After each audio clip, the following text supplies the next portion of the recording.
Peace be to you all. This is Omar Abdul Malik, physician assistant and health educator. Okay, so, man, we've already had 1 week of the new year, depending on what calendar you follow, the Gregorian calendar. So 2019, January 7th, I think, it's the 6th, as the shooting of this video. I worked some night shifts, so I lost track of the time. It happens. But I wanted to talk to you guys about a very interesting article I saw in the Washington Post last week, and I'm going to put the link in the description.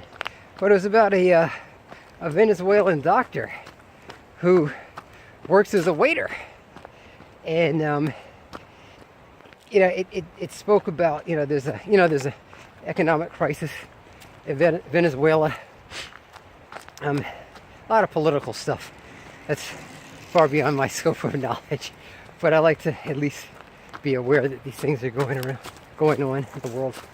But it was interesting because the person who wrote the article was talking about how people would call, "Waiter, come clean this table.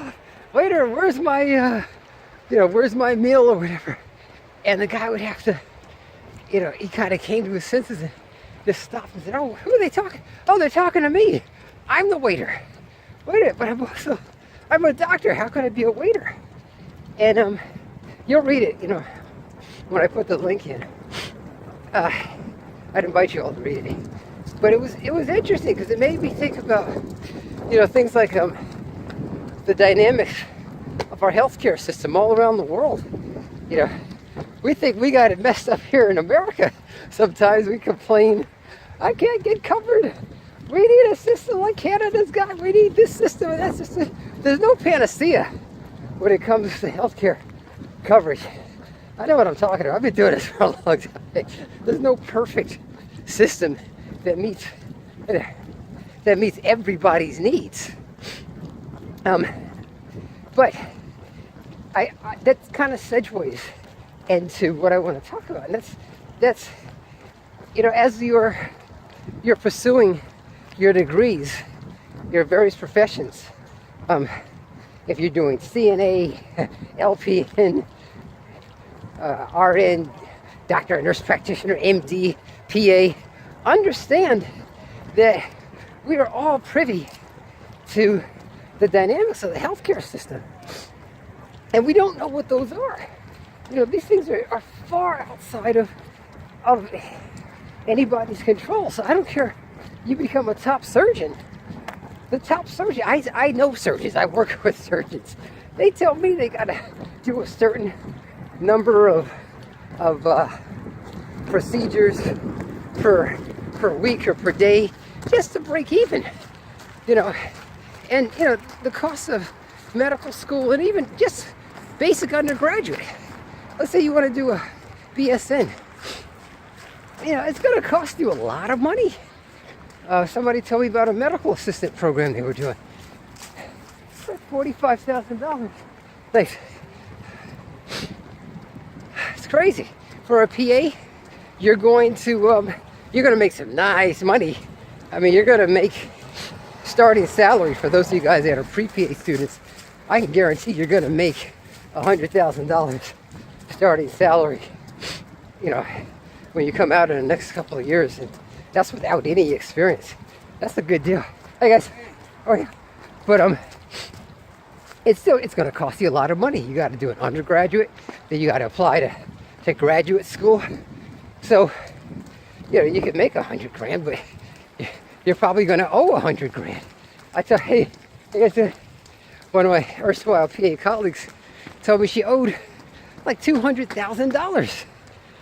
This is a PA. That's like what people owe coming out of medical school. But she went to a very prestigious undergraduate program for a bachelor's, and then went to a very prestigious PA program at a private university. And they milked the students for all they could get. But I think she said it was like 250 actually. But that's a lot of money to owe with compounding interest. So I want you guys to really think about what you're doing, what field that you're going into. Because when you come out and you're working, it's linear income. There's this guy named, Kiyosaki. He wrote a book, that's his last name. He wrote a book called Rich Dad, Poor Dad. Guy's world famous, multi-millionaire. But he was talking about, different levels of people in society, from socioeconomic, and how people who are smart business people, they know how to work the economic system so their money works for them and they don't work for money. Your Bill Gates and your Rupert Murdochs and George Bezos. Say what you want, but they figured this stuff out. Whether they have a product and they figured out how to invest wisely. I'm not there yet. I'm studying. But when you're making that nice salary from your allied health field, allied health career, no matter what it is, understand that it's linear income, number one. And number two, you are kind of caught in the system. So you have to have some creative ways to get out, to make the most of it. And understand also that, you're not really in control of the system. I've had people, I saw some really negative comments about people putting physician assistants down. Well, they're just guys that were too dumb to get into medical school. Yeah, you get some ignorant statements from people that don't know what they're talking about. But, if, for argument's sake, if that person happened to be a pre-med student or a young doctor, trust me on that, man. If you have to go to work to pay your mortgage and your student loans and your car payments and your food, if you have to work, you're not really any better off than, say, a CNA. I know a CNA who figured out how to invest. She's really smart, man. She does real estate. Because I just do this for fun. That's what she said anyway. But, you're gonna be, I don't like the word victim, but you're gonna be a person who's kind of in one of the cogs in this economic system. I talked to a doctor not too long ago, and I was contemplating applying to med school. So I've been a PA for a while.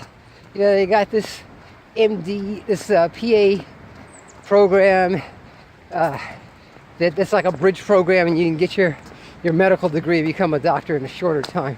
I said, man, you think it's worth it? What do you want to do? I really like internal medicine. Now, PAs like myself make as much as a lot of internists.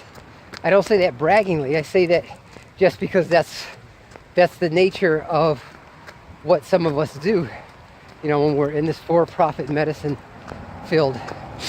And, there's a whole lot of other factors that go into that. But you think it's worth it? I say financially, no.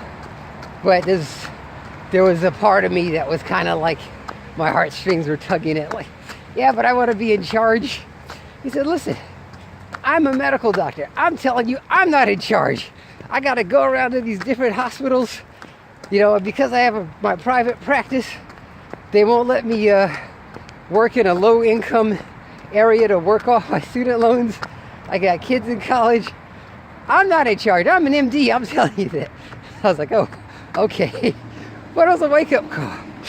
Yeah, and it goes back to some of my videos where I was talking about, really trying to do things about which you're passionate.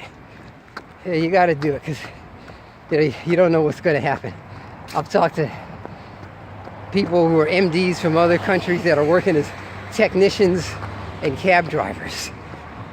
So if you don't love medicine and are willing to suffer, it's you're going to find it's not worth it in a way in terms of whatever prestige you think you're going to have, whatever money you think you may make. But that's my 10 minutes. I wish you guys the best of success in your positive endeavors. Peace. Take care.